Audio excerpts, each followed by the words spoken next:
दोस्तों आज तक आपने इतिहास के कई अजीबोगरीब घटनाओं के बारे में सुना होगा, जैसे Titanic, Bermuda triangle, Egyptian pyramid. लेकिन आज की इस वीडियो में हम आपको इतिहास के कुछ ऐसी घटनाओं के बारे में बताएंगे जिनको जानने के बाद आप भी सोचने पर मजबूर हो जाओगे। तो दोस्तों इस वीडियो को आप लास्ट तक देखना। चलिए वीडियो को शुरू करते हैं। सबसे पहला है क्लब फायर। ये घटना है अमेरिका की। दरअसल अमेरिका में एक आइलैंड है जिसका नाम है रोहेड आइलैंड। इस आइलैंड के पास एक क्लब है जिसका नाम है स्टेशन नाइट क्लब, और इसी क्लब में एक बार आग लगी थी। दोस्तों ये घटना 20 जनवरी सन 2003 में घटी थी, जो कि उस टाइम काफी चर्चे में थी। एक रॉक कंसर्ट के दौरान स्टेशन नाइट क्लब में आग लगी थी। बताया जाता है कि मात्र 5 मिनट के अंदर ही नाइट क्लब पूरी तरह से जलकर राख हो गया। आप जिस फोटो को अपने स्क्रीन पर देख रहे हो ये वही जगह है जहां पर आग लगी थी, और इसे देखकर आपको लगता है कि ये 5 मिनट के अंदर जल चुका होगा। इस खौफनाक हादसे में 100 लोगों की जलकर मौत हो गई थी और करीब 230 लोग बुरी तरह से जलकर घायल थे। लेकिन इस घटना में आज तक ये समझ में नहीं आया कि सिर्फ 5 मिनट में पूरी तरह से ये आग कैसे फैल गई। नेक्स्ट, बिग विस्फोट इन रसिया इन 30 जून 1908। ये घटना है रसिया की।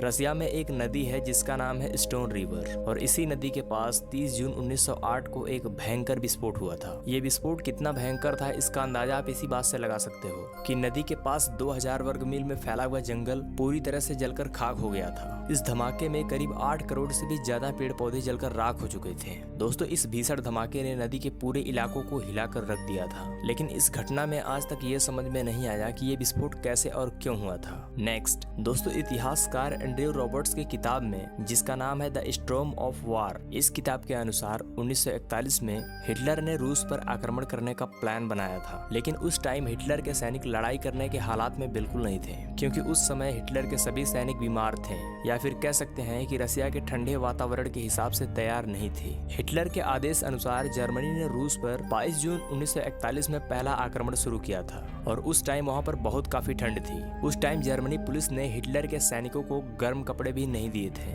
इस युद्ध के दौरान ठंड की वजह से खाना भी पर्याप्त मात्रा में नहीं पहुंच पाता था, और हिटलर के सैनिकों को इतनी ठंड में रहने का कोई अनुभव ही नहीं था। ये सब जानते हुए कि यहाँ पर ठंड काफी है, उसके बावजूद भी हिटलर के सैनिकों के पास ना तो गर्म कपड़े थे और ना तो उनके पास खाने की कोई चीज थी। हिटलर इस बात को नकारते हुए इस युद्ध को नहीं रोका, और इस युद्ध के दौरान इसके सैनिकों ने अपने कई अंगों को खो दिया, जैसे उनकी नाक और उंगलियां। अन्य अंग ठंड की वजह से फट गए थे। कई सैनिकों ने अपने बालों और पलकों को भी खो दिया था। उनकी आंखों से पलकें जम गई थी। इतना ही नहीं, हिटलर के सैनिक कई दिनों तक भूख से लड़ते रहे, और अंत में उन्होंने अपने ही घोड़ों को खाना शुरू कर दिया था। दोस्तों इस युद्ध को हिटलर की सबसे बड़ी गलती माना जाता है। नेक्स्ट, ध्यान से देखो इन दोनों तस्वीरों को। इन दोनों को देखकर आपको ऐसा लगेगा कि ये दोनों एक ही व्यक्ति हैं, लेकिन ऐसा बिल्कुल नहीं है। ये दोनों अलग अलग हैं। इनका नाम है एंजो फरारी। ये फरारी कंपनी के मालिक हैं, और साथ में ये एक कार रेसर भी है। और इनका नाम है ओजिल। ये एक फुटबॉल प्लेयर है। आपको जानकर थोड़ा अजीब लगेगा, एंजो फरारी की मौत इटली में अगस्त 1988 में हुई थी। लेकिन उसी साल यानी कि 15 अक्टूबर 1988 को जर्मनी में ओजिल का जन्म हुआ था। और जब आप इन दोनों को देखोगे तो आपको ऐसा नहीं लगेगा कि ये दोनों अलग अलग हैं। ऐसा लगता है कि जैसे ये दोनों एक ही हैं। दोस्तों इसमें सोचने वाली बात ये है कि इन दोनों के चेहरे काफी मिलते जुलते हैं, लेकिन वो किसी भी तरह से एक दूसरे से नहीं जुड़े हैं। ये असंभव सा लगने वाला संयोग भी एक हकीकत है, जिसे आप इस फोटो में देख सकते हो। किसी ने सच ही कहा है कि इस दुनिया में एक किस्म के 7 चेहरे होते हैं। नेक्स्ट दोस्तों, ये वो इंसान है जो साल में 2 बार प्लेन हादसों से बाल बाल बचा है, जिसको इस दुनिया का सबसे लकी इंसान माना जाता है। कहते हैं कोई भी इंसान अपने मौत को टाल नहीं सकता, लेकिन ये ऐसा इंसान है, अगर आप इसके बारे में सुनोगे तो आपको ऐसा लगेगा कि इसने सचमुच अपने मौत को टाल ही दिया है। दोस्तों ये आदमी नीदरलैंड का रहने वाला है, जिसका नाम है मार्टिन डी जोंग। ये एक साइकिलिस्ट है, जैसा आप इस पिक्चर में देख सकते हो। ये बात है साल 2014 की, जब इसने यूक्रेन जाने के लिए मलेशिया की फ्लाइट 17 का टिकट खरीदा था। लेकिन मेन वक्त पर इसका मूड चेंज हो गया और इसने उस टिकट को कैंसिल कर दिया, क्योंकि इनको दूसरी फ्लाइट कम दामों पर मिल रही थी। और दोस्तों इसका परिणाम ये हुआ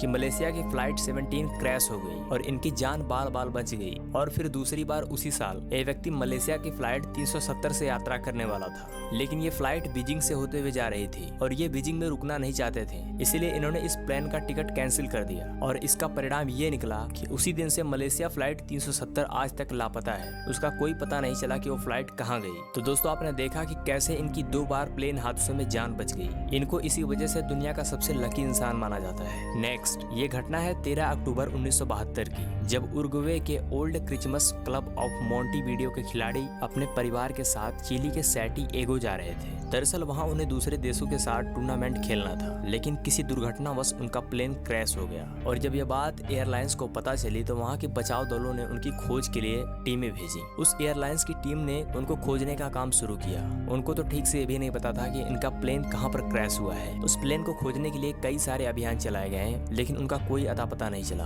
और बाद में इस अभियान को बंद कर दिया गया। आपको बता दें कि उस प्लेन में 45 लोग थे, जिनमें से 12 लोगों की मौके पर ही मौत हो गई थी। अगले कुछ ही दिनों में और कुछ लोगों को अपनी जान गंवानी पड़ी और उसके कुछ दिनों बाद वहाँ पर एक बर्फीला तूफान आया जिसमें 8 लोग और मारे गए। उसके बाद जब विमान में खाना खत्म हो गया तो लोगों को हार मानकर मरे हुए लोगों का मांस खाना पड़ा। दोस्तों उसी साल 2 एबी प्लेयर रॉबर्ट कैनसा और फर्नांडो प्राडो ने पैदल ही उनकी मदद करने के लिए निकल पड़े और करीब 10 दिनों के बाद उनकी मेहनत रंग लाई। उन्होंने 14 लोगों को बचा लिया, जो कि बहुत बड़ी बात है। इस तस्वीर में आप देख सकते हो, जब लोगों ने इन दोनों को देखा तो उनके चेहरे पर एक खुशी सी छा गई थी। नेक्स्ट, अमेरिका के 2 राष्ट्रपतियों में कई चीजें समान थी। दोस्तों मैं आपको जो बताने वाला हूँ उसे सुनकर आप वाकई में हैरान होने वाले हो। ध्यान से देखिए इस फोटो को। ये है अब्राहम लिंकन और ये है जॉन एफ कैनेडी। ये दोनों ही अमेरिका के राष्ट्रपति रह चुके हैं, लेकिन इन दोनों में एक रोचक तथ्य ये है कि इन दोनों के जीवन में जो भी घटनाएं होती थी वो भी समान थी। जैसे ये दोनों ही अमेरिका के राष्ट्रपति 60 साल की उम्र में बने थे और इतना ही नहीं, इन दोनों की नियुक्ति संसद में 46 साल में हुई थी। लिंकन की 1846 में हुई थी और कैनेडी की 1946 में। और जैसा कि अभी मैंने बताया कि ये दोनों ही 60 साल की उम्र में अमेरिका के राष्ट्रपति बने थे। लिंकन 1860 में राष्ट्रपति बने थे और कैनेडी 1960 में राष्ट्रपति बने थे। और उससे भी हैरानी की बात यह है कि इन दोनों ने राष्ट्रपति काल के दौरान ही अपने बेटे को खो दिया था। इसके अलावा इन दोनों ने जनता को उनका अधिकार दिलाने की बहुत कोशिश की थी। लिंकन और कैनेडी,